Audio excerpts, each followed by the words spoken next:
lost my mouth, drawing me in and you kicking me out. You got my head spinning. No. Hey guys, and welcome back to another video. I look like a complete wreck. I know that there's like slime on my shirt and stuff, but yeah, so today I'm doing a story time video since I had this thumbnail for like forever and I haven't done one. So today is going to be two stories in one of the most like freakiest things that have ever happened to me. So before we get into this, I'm so sorry I haven't posted in like 3 weeks, and that is because I went on a cruise and then PSAs and then more PSAs. So I have to film a really quick video this week, but I'm doing it for you guys. So yeah, so be sure to comment, subscribe, and leave a like down below.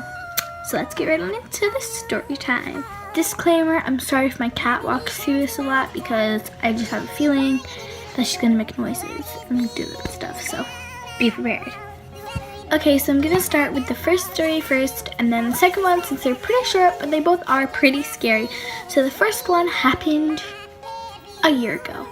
And this one was one day my friend's mom, I'm not going to use her name, I mean she wouldn't be mad at me, but like whatever, my friend's mom, she couldn't pick her up from school one day, so like this is horrible because she wanted me to like watch after her by myself. Like she was the same age as me, but like she wanted to have someone with her because she was scared to walk home by herself, and I have my older sister, so it was like all okay. So of course my mom said yes, and yeah, so my cat, oh my gosh, the cats, but anyways, basically she trusted us. So after school, the day that she was supposed to come over, it was like we have a acting theater kind of club after school. So at 4:30, which is like a little bit darker since it was in the winter, so like it got dark earlier. So yeah, and it was pretty dark, like it was just like a sunset kind of, so like whatever. So we're walking home just casually, and we get to like the park with a bunch of kids, but of course there's no kids there because like they're all left, it's a little late or whatever. So some guy is following us. Like he starts at the back of the park and he follows us. So we try and like let him go in front of us because we know that if he's following us, then if he was in front of us, then he wouldn't follow us. But he said go in front of us, so we were like kind of getting freaked out at this moment. I mean, it wasn't that weird, like this part's not that weird, but so we walk into a house and he starts to like walk a little bit faster because there's like a gap in between us, so he like tries to fill in that gap and get like closer to us. So we try and open the door really fast, we get in, but he's like running, like when we're in, like we're like, I'd say there was like about 10 feet in between us, and we're not running, and he like, we went to the door, unlocked it, but we saw him running towards us, like running towards the door, and that freaked me out so much. Like I was like creepy. So okay, so this turns into like a little funny, but no, not really funny, and to me I was like freaking out, like but so my sister decides we think he's gone, so we open the door like 5 minutes later, and he is at the end of the block, and when he sees the door open, he runs down like screaming something. I don't know exactly what he said, but it was like something like open the door or something like that, or let me in. And then that was really creepy. And then like 30 minutes later, we get a knock on our door, and I'm like, hello? And at this point we're like, we can't do this anymore, and when we ask who is it, they say your mom. And like, I'm not stupid because my mom knows, she knows like the password to our door, so it's like either she's not my mom or she is not in tune today. So that was really freaky. And then that's when we decided we were going to go over to my neighbor Josh's house. We did know what he looked like. We made sure to keep our eyes open for what he looked like. So yeah, he was a boy. He was wearing a black hoodie. I think he was like pretty tall. I'm not really sure anything else. My sister was the main person who saw him, which me and my friend just tried not to look at him. But then we realized it got too much to the point where we couldn't take it. So we locked the door and we went out. Like we have a backyard area. So we went out there and we went to my neighbor Josh's house. and his parents weren't home either, but we felt safer there at least because it wasn't the house that he saw us go into. So we hang out there, and our neighbor was like, you guys know Josh, but our neighbor Josh was like really comforting, and his brother was really nice to us, and he was telling us to like draw pictures, and if he knocked, we were gonna go outside into the complex. Like there's a door to get into like the garage area, so like if you go outside, like, so the front of my house is that way, the back is that way, and then we have a door, but then it's like a backyard, and then there's a fence protecting us, and then after the fence is like a garage, and then you have to get through another gate to actually get to the main streets. But we were gonna go out into the garage area and like hide out there, and then if anything else happened from there, we were gonna completely leave the garage and go to like the CVS pharmacy, which is like right next to my house. So, well, not right next to my house, like a few blocks away, but we're gonna go down to the CVS. And so basically we heard a knock on the door, and we all freaked out. Like when I say freak out, I mean like had like a panic attack. Like my sister was like, get out, get out, get out.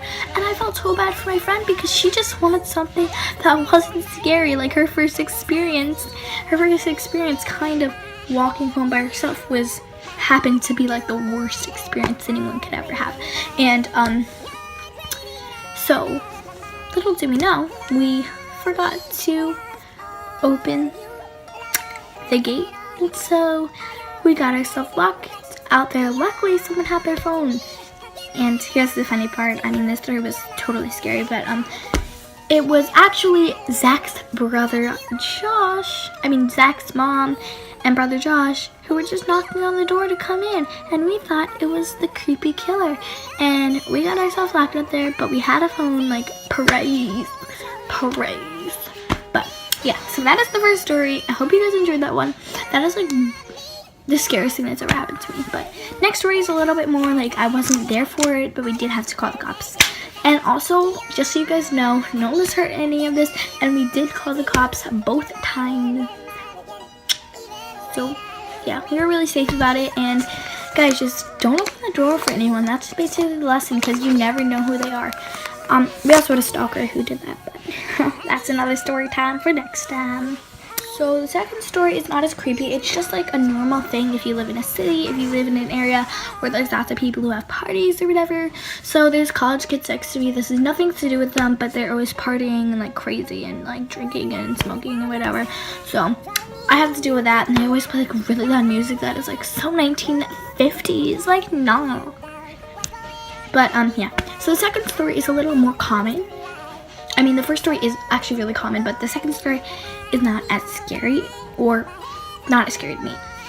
So it was like 9 o'clock. This happened in 4th grade.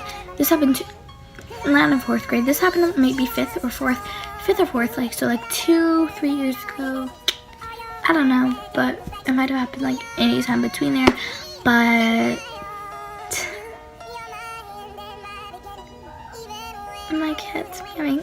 But so there was this guy who knocked on our door. And hi kitty. There was a girl, not a girl, there was a boy who knocked on our door. And not a boy, a person, like an old person. And he knocked on our door, and I was like really late, like late for a 9-year-old or an 8-year-old or 10-year-old or an 11-year-old or whatever time. So it was like 9:30 or something like that, or 9, and we got a knock on our door, and he kept knocking. Like it would be like this. We wouldn't answer. 2 minutes later. Did I not tell you my cat was gonna come in here? Okay, come here. Come here. Oh, she's scared. But we heard a pet, like continuous knocking.